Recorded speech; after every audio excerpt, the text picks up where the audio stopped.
সুপ্রিয় সুধী, radiant care চেতনায় নজরুল অনুষ্ঠানে আপনাদের সকলকে স্বাগত জানাই। আমাদের জাতীয় কবি কাজী নজরুল ইসলাম ছিলেন একজন বড় সংস্কারক এবং সংস্কার চিন্তার মানুষ। তিনি তার সমকালীন সময়ের প্রতিটি ক্ষেত্রে সংস্কার দাবি করেছিলেন। তিনি ছিলেন এক পথিক, এমন এক পথের পথিক যে পথের কোনো গন্তব্যের শেষ নেই। সারা জীবনই তিনি পথিক এবং সেই চলার পথে তিনি তার জীবনকে, তার সময়কে তিনি গভীরভাবে দেখেছিলেন এবং সমাজকে পরিবর্তনের প্রচেষ্টা চালিয়েছিলেন। এবং তিনি এমন একজন মানুষ, নিজের নাম তিনি কিন্তু এত সামনে আনবার চেষ্টা করেননি। তিনি মানুষ হিসাবে মানুষকে মহিমান্বিত করবার চেষ্টা করেছেন। তিনি 20 শতকের কবি। আর হোর্হে লুইস বোরহেস, তিনিও 20 শতকের এক কবি, লাতিন আমেরিকার বিখ্যাত চিন্তাবিদ। তিনি বলছেন, My name is someone and anyone. I walk slowly like one who comes from so far away. He does not accept to arrive. দেখেন কীরকম চিন্তার মিল। এই যে চিন্তার ঐক্য সারা পৃথিবীতে দার্শনিকদের মধ্যে, লেখকদের মধ্যে, সেই চিন্তা 20 শতকে নজরুলের মধ্যেও ছিল। নজরুল এই এক অনিঃশেষ পথযাত্রায় তার জীবনকে এবং সমাজকে যে পাল্টে দিতে চেয়েছিলেন, কতটা তিনি পেরেছিলেন সেই বিষয় নিয়ে আমরা আলোচনা করব। আমাদের আজকের আয়োজনে যারা আছেন তাদের সঙ্গে পরিচয় করিয়ে দিচ্ছি। আমাদের সঙ্গে আছেন দেশের বিশিষ্ট লেখক, কবি এবং গবেষক, প্রকাশক, আমাদের সকলের প্রিয় সৈকত হাবিব। আমাদের সঙ্গে আছেন বিশিষ্ট সঙ্গীত শিল্পী মোহিত খান। আজকে কিবোর্ড বাজাবেন সজীব নূর এবং তবলায় সঞ্জয়। আমি প্রথমেই যাব সৈকত হাবিবের কাছে। আমরা এখন সংস্কারের অনেক কথা শুনছি। গণ অভ্যুত্থানের পরে ছাত্র জনতার যে একটা বিজয় হলো, সেই বিজয়ের পরে একটা সমাজ সংস্কারের কথা উঠেছে। কিন্তু অনেক আগে, প্রায় 90 বছর আগে নজরুল, 100 বছর আগে নজরুল এই সমাজ সংস্কারের কথা বারবার বলেছেন। নজরুলকে আসলে বলা যায়, মানে অনেকে বলেছেন যুগপুরুষ বা যুগাবতার, যে এবং বিশেষ কালে এমন একজন মানুষের আবির্ভাব হয়, যদি যুগপুরুষ বলি, যে তার তুলনারহিত, তার কোনো তুলনা নাই।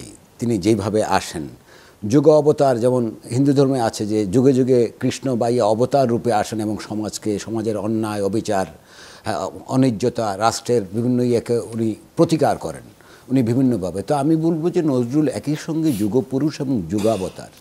যুগাবতার কেন? কারণ হচ্ছে যে উনি সমাজের, রাষ্ট্রের এবং সমাজ কাঠামোর, ধর্মের, চিন্তার এমন কোনো জায়গা নাই যেখানে উনি ঘা মারেন নাই। এবং এই ঘাটা এত তীব্র, কি সঙ্গীতে, কি কবিতায়, কি প্রবন্ধে, কি সম্পাদকীয় এবং সাংবাদিকতায় উনি কিন্তু প্রচণ্ড ভয়াবহ, মানে এবং নির্মমভাবে চাবুক হেনেছেন। তো নজরুলকে আসলে যদি ওইভাবে দেখতে যাই, তাহলে বলবো যে এই পুরুষের আর তো কোনো পুনরাবির্ভাব কিন্তু হয়নি 100 বছরও। নজরুল এখনও যুগাবতার এবং যুগপুরুষ।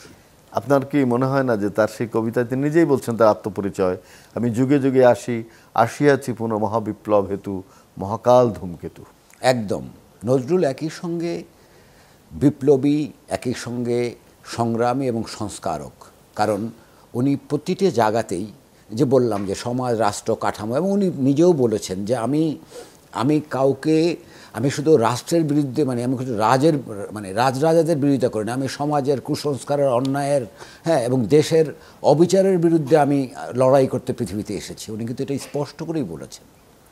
আজকে যে সংস্কার আমরা চাই, তার সঙ্গে নজরুলের সংস্কারের কোনো চিন্তার ঐক্য আছে কিনা?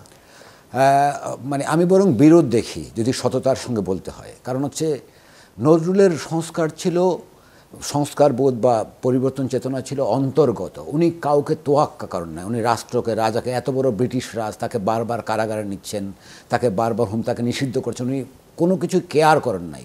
উনি বরং অবলীলায়, দুঃসাহসের সঙ্গে এবং অন্তরের ভেতর থেকে অকুণ্ঠভাবে উনি লড়াইটা করেছেন। কিন্তু আজকের যদি আপনি তুলনা করতে যান, তাহলে আমি বলবো যে সংস্কারের কথা আমরা বলছি বটে, সংস্কারের স্লোগান দিচ্ছে, কিন্তু আমার কেন যেন মনে হয় এখানে নানা রকম ভয়, ভীতি, কুসংস্কার, অপসংস্কার বিরাজ করছে। কারণ সংস্কারের যে নমুনা দেখা উচিত ছিল, যে প্রাথমিক যে মর্নিং শোজ দ্য ডেইজ, আমরা কিন্তু এখনও দেখি নাই। তো সততার খাতিরে বলতে হবে, নজরুলের সঙ্গে এটা তুলনা করলে খুব অবিচার করা হয়ে যাবে হয়তো। নজরুল কিন্তু বললেন যে ব্যাংকে পাষাণ স্তূপের মতো মানে কোটি কোটি টাকা এবং স্বর্ণ, আর দেশের মানুষ না খেতে পেয়ে মরে যাচ্ছে। অর্থাৎ অর্থনৈতিক ব্যবস্থার বিরুদ্ধেও তিনি আঘাত করেছিলেন, ভয়াবহ পুঁজিবাদের বিরুদ্ধে আঘাত করেছিলেন। উনি কুলি মজুরকে নিয়ে যে কবিতা লিখেছেন, উনি সাধারণ মানুষকে নিয়ে যে কবিতা লিখেছেন, এখানে কিন্তু বোঝা যায় যে, এবং কৃষককে নিয়ে, কৃষক যে নিপীড়িত, লুণ্ঠিত, ভুলুণ্ঠিত, একজন শ্রমিক যে কীভাবে মার খাচ্ছে, একজন কুলি মজুর কীভাবে, মানে মানুষের একেবারে নিম্ন যে, মানে যে মানুষটি, যে সবচেয়ে খুব মানে সবচেয়ে নিপীড়িত যে মানুষটি, উনি তার কথাও বলেছেন। এবং দেখেন একজন পতিতা যিনি হয়তো সমাজের নানা বৈষম্যের কারণে ওই পথে যেতে বাধ্য হয়েছে, তিনি তাকে মা বলছেন। অবশ্যই। এবং তিনি চোর এবং ডাকাতকে বলছেন তোরা আর কি, তোদের চেয়ে অনেক বড় বড় ডাকাতই সমাজে আছে, যারা তোদের চেয়েও বড়, তোরা তো তেমন কোনো অপরাধী না। হ্যাঁ, মানে উনি মানে মানুষ, বিশেষ করে সাধারণ মানুষের প্রতি তার যে মমত্ব, তার যে প্রেম, এবং তাদের জন্য তার জন্য আবেগ, এবং তার যে রচনা এবং লিখিত প্রকাশ, সেটা তো বিস্ময়কর। আসলে মানুষকে এত গভীরভাবে ভালোবেসেছেন নজরুল, এটা মানে উদাহরণ খুব কমই আছে আর কি। অনেক ধন্যবাদ সৈকত। হবে আমরা একটু গানে যাই। মোহিত খান, কোন গানটি শুনবো? আমি শুরুতে আমার খুব পছন্দের একটি গান দিয়ে শুরু করছি, রাগাশ্রী গান, রাগ পট্টদ্বীপ রাগে বাধা, হে প্রিয় আমার দেব না ভুলিতে। শুনি আমরা।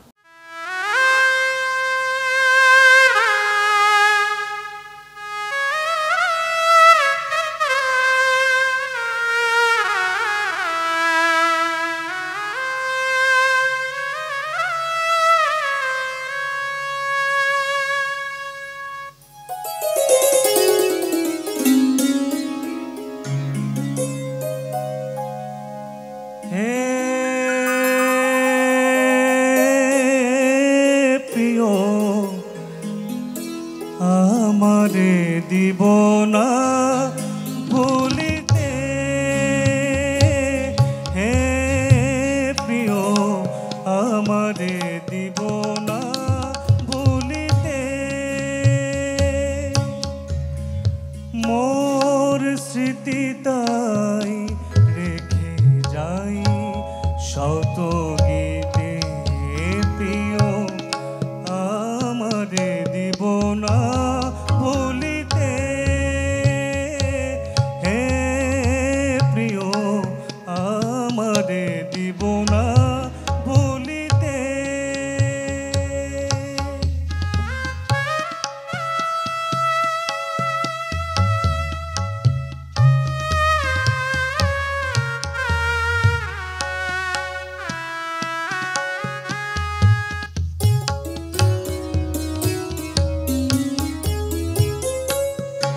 বিষাদিত সন্ধ্যায় শুনিবে দূরে বিরহী বাঁশি ঝরে আমারি সুরে, বিষাদিত সন্ধ্যায় শুনিবে দূরে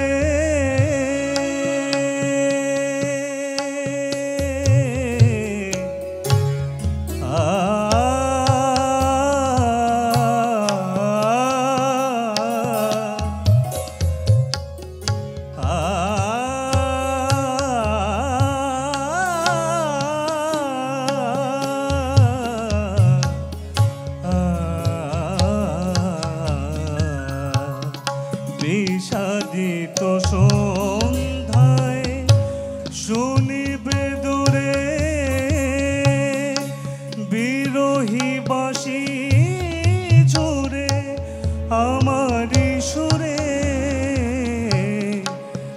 আমারি করুণ গাথা গাহিবে কে কোথা, সজল মেঘ ঘেরা নিশীথে আমারে দিব না ভুলিতে, হে প্রিয় আমারে দিব না ভুলিতে।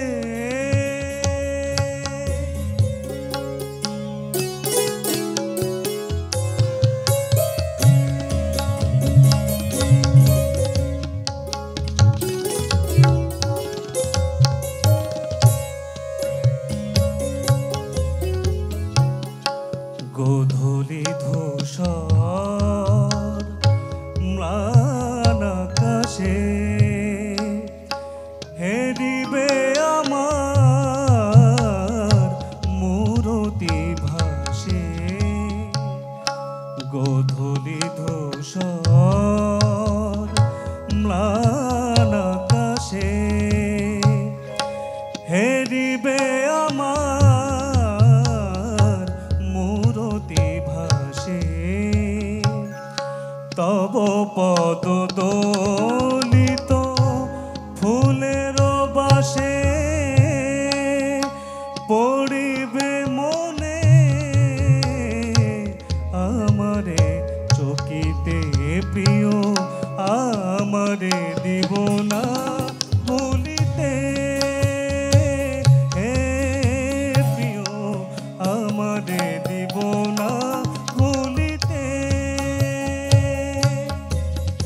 মোর স্মৃতি তাই রেখে যাই শত গীতে প্রিয় আমারে দিব না বলিতে হে প্রিয় আমারে দিব না বলিতে আমারে দিব না বলিতে আমারে দিব না বলিতে।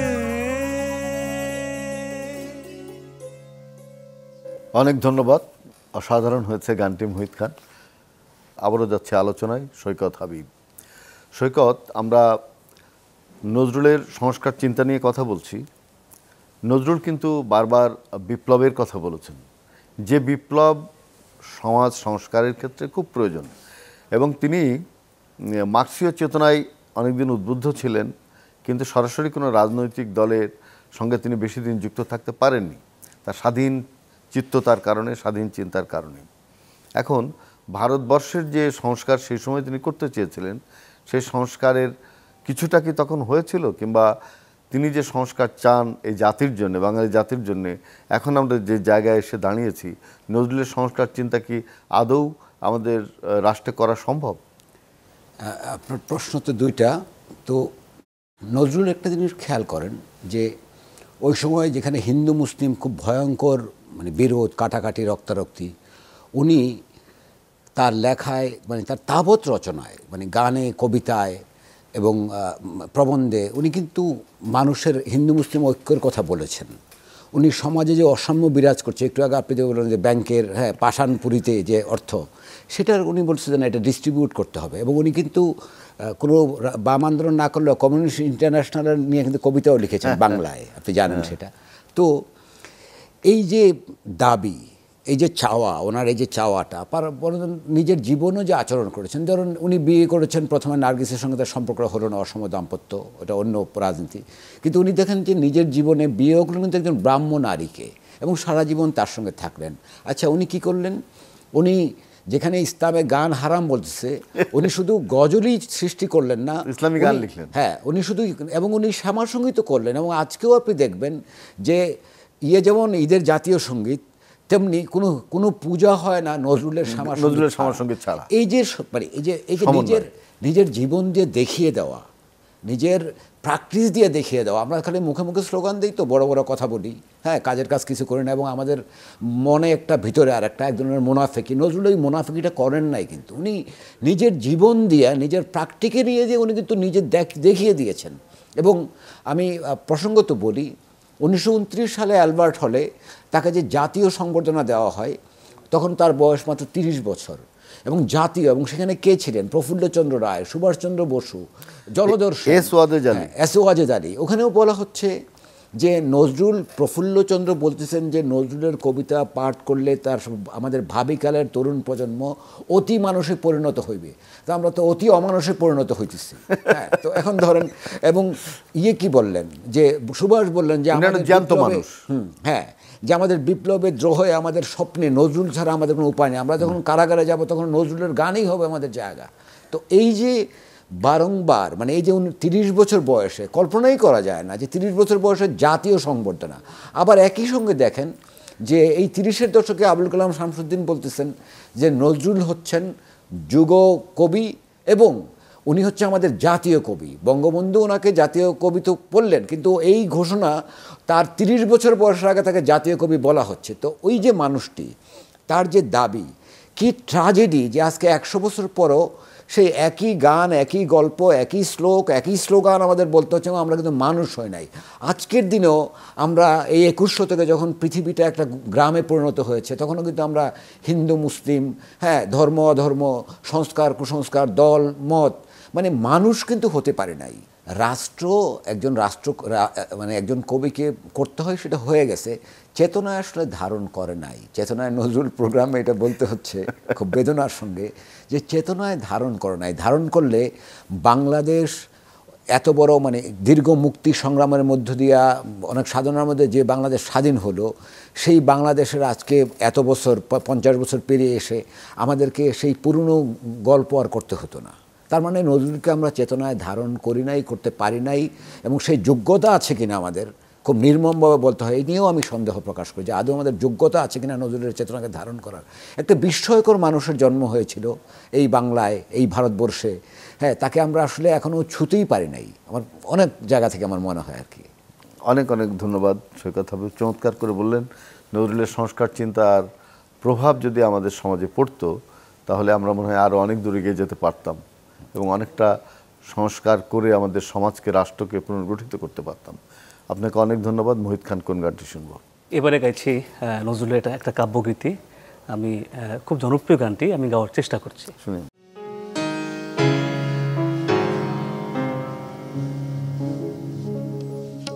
বধূ তোমার আমার এই যে বিরহ,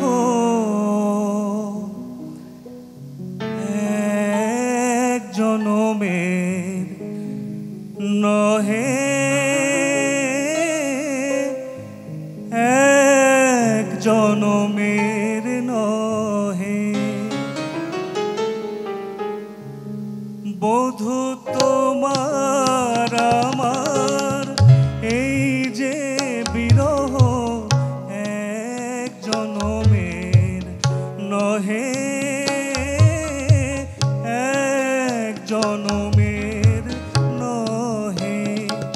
তাই যত কাছে পাই তত এহিয়ায় কি যেন অভাব রহে। তোমার আমার এই যে বিরহ, এক জনমের নহে, এক জনমের নহে।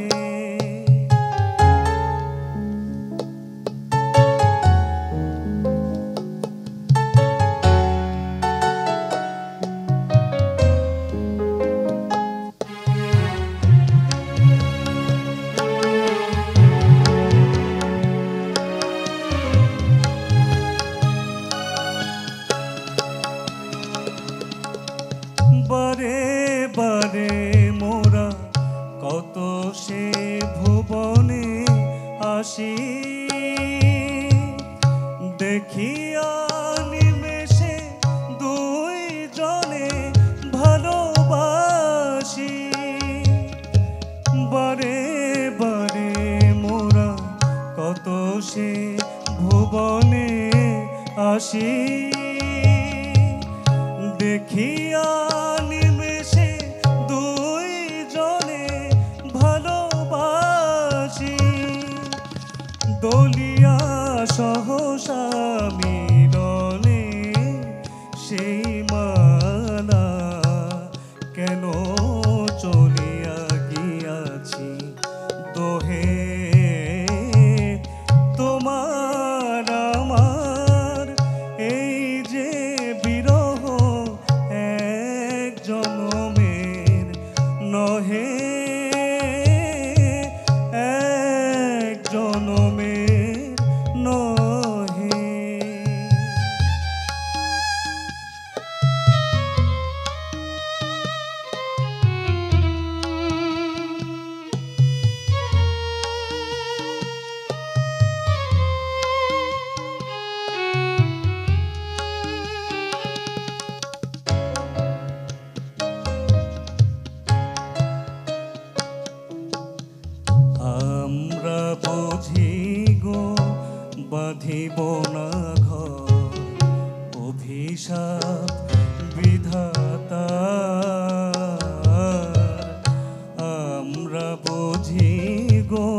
বাঁধিব না ঘর, অভিশাপ বিধাতার। শুধু চেয়ে থাকি, কেঁদে কেঁদে ডাকি, চাঁদার পারাবার, যেন চাঁদার পারাবার। মোদের জীবন মঞ্জুরি দুটি হায়, শতবার ফোটে শতবার ঝরে যায়। আমি কাঁদি ব্রজে বধূ, আমি কাঁদি ব্রজে, তুমি কাঁদো মথুরায়। মাঝে অপার যমুনা বহে, মাঝে অপার যমুনা বহে, মাঝে অপার যমুনা বহে। তোমার আমার এই যে বিরহ, এক জনমের নহে, এক জনমের নহে, এক জনমের নহে, এক জনমের নহে। অসাধারণ মুহিত খান, এই গানটিও আমাদের খুব হৃদয়ে দোলা দিয়েছে। নজরুলের প্রতিটি গানই খুবই অসাধারণ, সুর, বাণী, এবং এখনও পর্যন্ত নজরুলের গানে আধুনিক সময়ে কতটা প্রাসঙ্গিক, কতটা প্রাণদায়ী সেটি গান শুনলে বোঝা যায়। অনেক ধন্যবাদ। ধন্যবাদ সৈকত হাবিব আপনাকে। আপনি নির্ভয় নজরুলের সংস্কার চিন্তার কথা বলেছেন, এবং আমি মনে করি যে আপনি একজন গবেষক। এই বিষয়টি নিয়ে আরও গবেষণা দরকার নজরুলের। আজকে সজীব নূর আমাদের কিবোর্ডে আছেন, তাকে অনেক ধন্যবাদ। অসাধারণ বাজিয়েছে, অসাধারণ তারা বাজিয়েছে। প্রিয় দর্শক, রেডিয়েন্ট কেয়ার চেতনায় নজরুল অনুষ্ঠানে আমরা আজকে বলবার চেষ্টা করেছি আমাদের সমাজ সংস্কারের বিষয়টি। সেটি হচ্ছে নজরুলের সংস্কার চিন্তা। নজরুল তার সমকালীন সময়ে কীভাবে সমাজ সংস্কারের চিন্তা করেছিলেন এবং বর্তমানে সেই চিন্তার প্রাসঙ্গিকতা আছে কিনা সে বিষয়ে আমরা আলোচনা করেছি। নজরুল সবসময় প্রাসঙ্গিক। তিনি শ্রেণী বৈষম্যের কথা তিনি বলেছেন, শ্রেণী বৈষম্যের বিরুদ্ধে কথা বলেছেন, তিনি বলেছেন সুষম বন্টনের কথা, তিনি বলেছেন শ্রমিক শ্রেণীর কথা, কৃষকের কথা, যেটি বাংলার প্রাণ। সুতরাং আমরা নজরুলকে সবসময় আমাদের চিন্তায় রাখবো, আমাদের তার ভাবনায় রাখবো, এবং নজরুল দর্শন নিয়ে আমরা এগিয়ে যাব এই প্রত্যাশায় শেষ করছি। সবাই ভালো থাকবেন, সুস্থ থাকবেন।